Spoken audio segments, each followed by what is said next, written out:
जरा सोचिए, आप हिमालय की 16,500 फीट की हाइट पर खड़े हो, जहां पर ऑक्सीजन की कमी से सांस लेना भी मुश्किल हो। और आप जैसे जैसे आगे बढ़ते हो और आपकी नज़र एक झील पर पड़ती है, और उस झील में आपको दिखाई देते हैं सैकड़ों मानव कंकाल। यह कोई हॉरर फिल्म का सेट नहीं है दोस्तों, यह सच्चाई है। उत्तराखंड में मौजूद रूपकुंड झील की सच्चाई।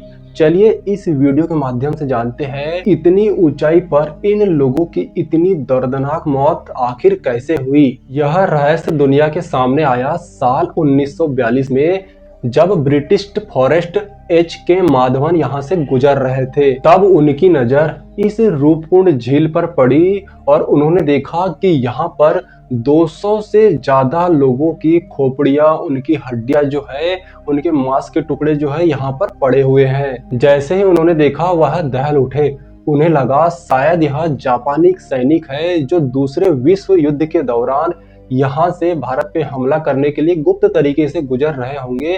तो शायद जो है वह ठंड के कारण या किसी महामारी के कारण यहाँ पे मर गए होंगे। सालों तक यह मामला जो है दुनिया से दबा रहा, लेकिन साल 2004 में दुनिया भर के वैज्ञानिकों ने इस रहस्य से पर्दा उठाने के लिए यहाँ पर डेरा डाला।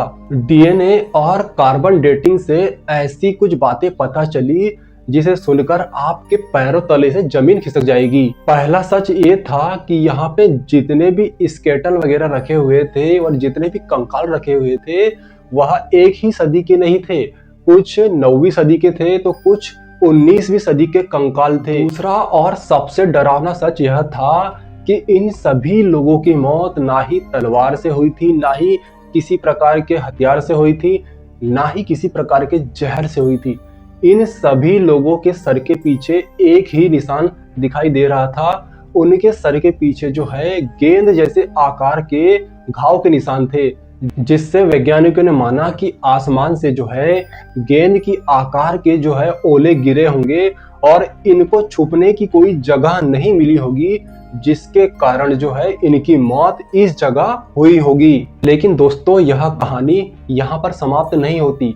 वैज्ञानिकों की डीएनए टेस्ट और उनकी कार्बन डेटिंग रिपोर्ट में यह पाया गया कि ये जो लोग थे, कुछ लोग तो यहाँ के स्थानीय निवास थे, लेकिन कुछ लोग जो थे वह एशिया के बाहर के लोग थे, यानी कि ईरान साइड के लोग थे। तो सवाल ये उठता है कि इतनी बर्फीली और इतनी ठंडे इलाकों में जो है ये विदेशी लोग यहाँ पर क्या कर रहे थे। यहाँ के बुजुर्गों और स्थानीय लोगों के बीच में एक लोक कथा काफी प्रचलित है। उस लोक कथा के अनुसार कहा जाता है कि कन्नौज के राजा अपनी गर्भवती पत्नी के साथ नंदा देवी की रात जात यात्रा पर निकले थे, लेकिन उन्होंने नियम और परंपराओं का उल्लंघन करते हुए इस यात्रा को की। उन्होंने इस यात्रा के दौरान नाच गाना, शोर शराबा आदि जो है किया, जिससे मां नंदा देवी काफी क्रोधित हो गई और उन्होंने अपने क्रोध से जो है कहर बरपाया और ओले गिराए गेंद के आकार के, जिससे जो है उस राजा, उसकी गर्भवती पत्नी और उनके जितने भी ग्रुप के मेंबर थे, वह सभी मां के प्रकोप से जो है ओले गिरने के कारण वहीं पर मर के दफन हो गए। आज भी दोस्तों, जब यहाँ से ट्रेकर्स गुजरते हैं और इस रूपकुंड की यात्रा पर जाते हैं, तो उनके दिल में, उनके मन में जो है आज भी डर बना रहता है। रूपकुंड झील अनेकों राज, अनेकों रहस्य जो है आज भी अपने अंदर समेटे हुए। दोस्तों, क्या लगता है रूपकुंड झील के बारे में?